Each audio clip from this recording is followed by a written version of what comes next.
ప్రధాని మోదీ తొలిసారిగా అస్సాంలోని కజిరంగా నేషనల్ పార్కును సందర్శించారు.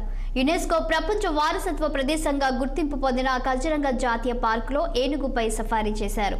ఆయన సందర్శించారు. 1957 తర్వాత ఈ పార్కును సందర్శించిన తొలి ప్రధాని ఈయనే కావడం విశేషం. 2 రోజుల పర్యటన కోసమని మోదీ అస్సాంలోని తేజ్పూర్ ఎయిర్పోర్టుకు చేరుకున్నారు. అక్కడి నుంచి ప్రత్యేక చాపర్లో గోలాఘాట్ జిల్లాలోని కజిరంగాకు వచ్చారు. నిన్న రాత్రి జాతీయ పార్కులోనే సేద తీరిన ప్రధాని ఈ తెల్లవారుజామున అభయారణ్యంలోని సెంట్రల్ కోహోరా రేంజ్ను సందర్శించారు. తొలుత ఏనుగు ఎక్కి విహరించిన ప్రధాని ఆ తర్వాత జీవులో సఫారీ చేశారు. ఇది 430 చదరపు కిలోమీటర్లలో విస్తరించి ఉంది. వివిధ జాతులకు చెందిన 1000కి మించిన జంతువులు ఇక్కడ నివసిస్తున్నాయి. ఒక కొమ్ము గల ఖడ్గమృగం ఈ రిజర్వ్ ఫారెస్ట్ ప్రత్యేకత. ప్రభుత్వ లెక్కల ప్రకారం ఈ పార్కులో 2200కు పైగా ఒక కొమ్ము ఖడ్గమృగాలు ఉన్నాయి.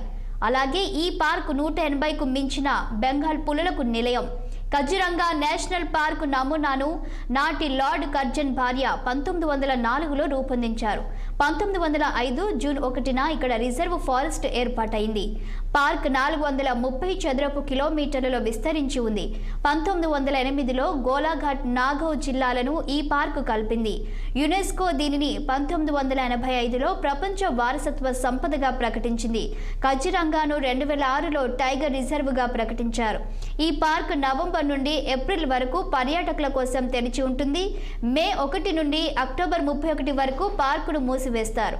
ఈ పార్కులో ఏనుగులు 1940, వైల్డ్ బఫెలోలు 1666, జింకలు 468 ఉన్నాయి.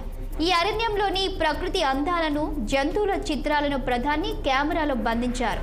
మోదీ వెంట పార్కు డైరెక్టర్ సోనాలి ఘోష్, అటవీశాఖ సీనియర్ అధికారులున్నారు. సఫారీ అనంతరం ఏనుగులకు చెరకు గడలను తినిపించారు మోదీ. ఈ సందర్భంగా మహిళా ఫారెస్ట్ గార్డులతో ప్రధాని ముచ్చటించారు. ఈ చిత్రాలను మోదీ సోషల్ మీడియాలో పంచుకున్నారు.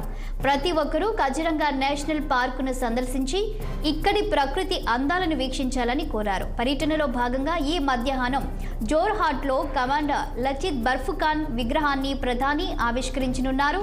శౌర్యానికి ప్రతీకగా 125 అడుగుల ఎత్తులో ఈ విగ్రహాన్ని నిర్మించారు.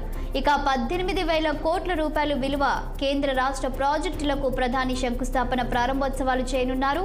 బహిరంగ సభలో ప్రసంగించనున్నారు.